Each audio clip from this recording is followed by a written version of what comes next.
Pwede rin siya sa mga camera or action camera. So meron din siya nito. Okay? So masubukan natin kung pwede siya rito. Okay? So titignan natin kung paano ba. Paano ba sila? Sige, pakita natin sa inyo.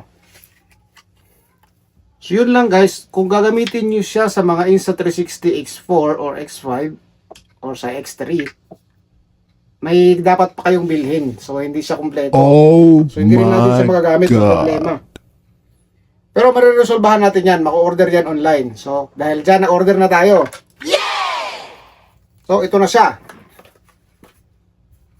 Nag-order na tayo sa Temu. So meron tayong ma-orderan sa Temu. So yan lang, ganyan lang kadali. Andyan na. Pahirapan ko pa kayo. So andito. Ito yung aluminum case. Na kung makikita nyo yan, scroll natin dyan. Ito yun. At dumating na siya. Order natin to sa Temu para magamit natin siya dito. So kabit natin.